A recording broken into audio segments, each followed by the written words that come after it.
Week number one, as we all know, kicked off last night in Philadelphia. There's this big game that's going on tonight here in Arena Corinthians in São Paulo, Brazil. And then once that's done, the rest of week one plays out in bulk Sunday and Sunday night and Monday night. And here are my top 5 other games that I'm looking forward to seeing in the rest of week number one, presented by Hyundai. Hit it. High five. 1, 2, 3, 4, 5. Rich's top 5. All right, here's my top 5 other games that I'm looking forward to seeing, presented by Hyundai. And I'm going to start with home sweet home for all of us in Los Angeles. I am looking forward to seeing the Houston Texans coming off of 2 highly successful campaigns in a row, finishing in the Final Four of the American Football Conference 2 years in a row, coming off of last year's finish, taking on the Los Angeles Rams, another team that made it as far as divisional playoff weekend last year before losing on the road. Matthew Stafford at the, as we all know, back 9 of his career. How much is his back going to be a problem against the Texans defense that eliminated the Rams co-tenants last year, and the Los Angeles Chargers, who are playing their first game since losing Wild Card weekend to Houston last January? A flurry of interceptions, 4 of them by Justin Herbert. What will this defense do with Matthew Stafford? And then, obviously, what will C.J. Stroud and this offense look like behind an offensive line that is now a different one with Laramie Tunsil traded away to Washington? What will this run game look like? How big of a beast can Nico Collins be? When will Tank Dell eventually come back? Christian Kirk is apparently not going to play in this game. So how will the Texans score points against a Rams defense that can make things really difficult? That's number 5 on the list. Number 4, if the Buccaneers don't win the NFC South for a 5th straight year, it will most likely be because the Atlanta Falcons win the division. And if they win the division, it will be most likely because they took care of business on their home field in a division game, and that's how these two teams face one another to kick off the season. The Buccaneers against the Falcons in week number 1.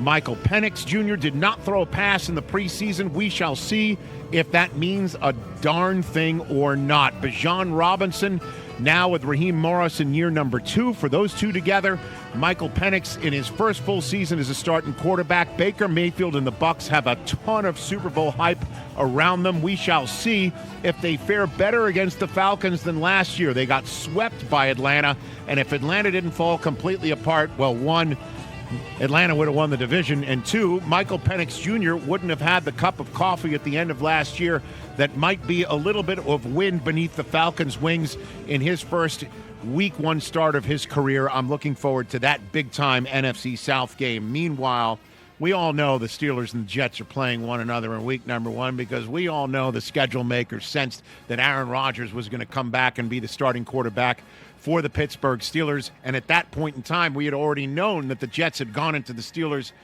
quarterback room from last year and taken Justin Fields from there and given him a 2-year, $20 million per year contract to say, okay, kid, here's one more shot for you to be in a starting quarterback.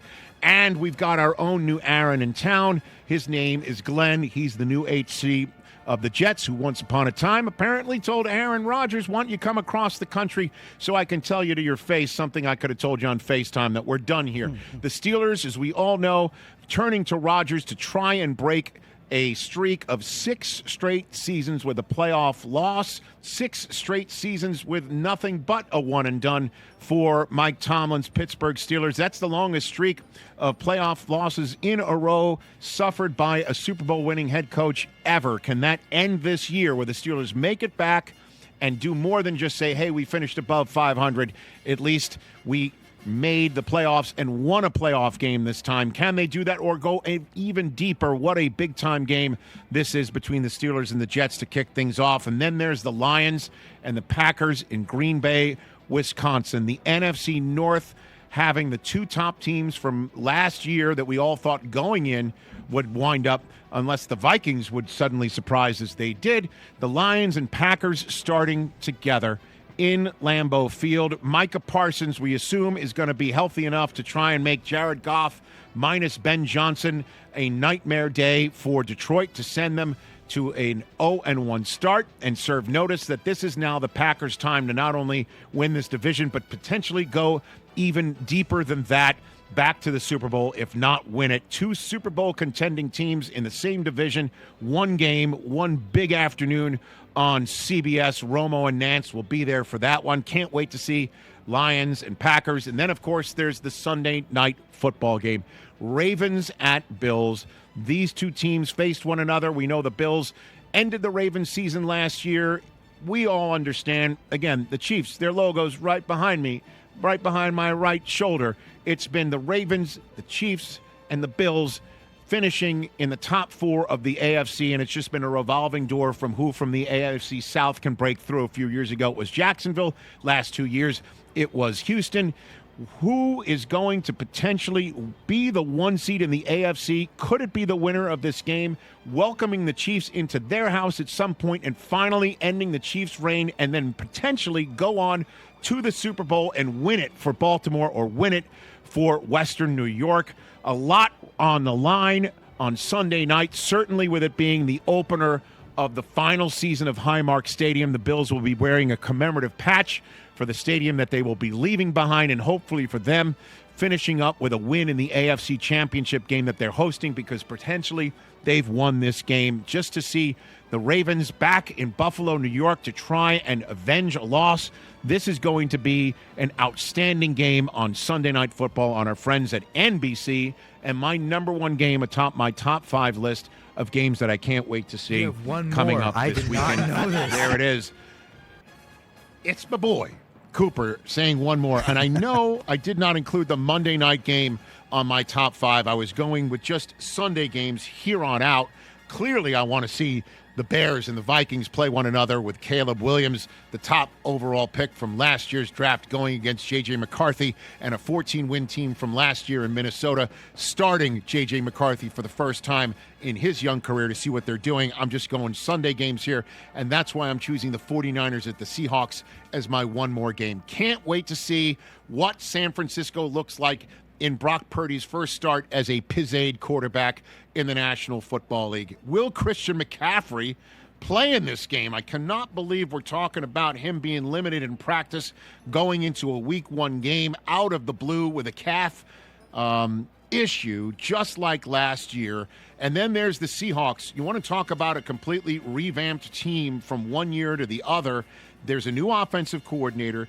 There's a new quarterback in Sam Darnold. DK Metcalf is out. Jackson Smith and Jigba is in. Cooper Kupp is now a member of the Seattle Seahawks. This is a big-time NFC West game just to start things off. It's a late window game on Fox, and that wraps up my top 5 Week 1 matchups I most want to see, presented by Hyundai. You guys have the floor in the studio. Did I miss anything in your estimation?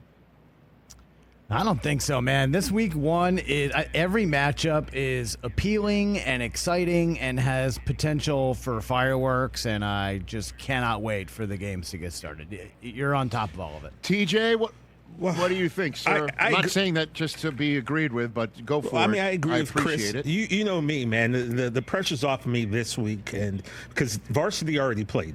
Varsity played yesterday. Oh, so this guy, man. So Can't believe I'm asking you that, and that's your answer. It's easy for me to sit back and just enjoy what's coming, Hey, you made it all the way to the end. Thanks for that. Check us out every single day streaming live on Disney Plus and the ESPN app 12 to 3 Eastern.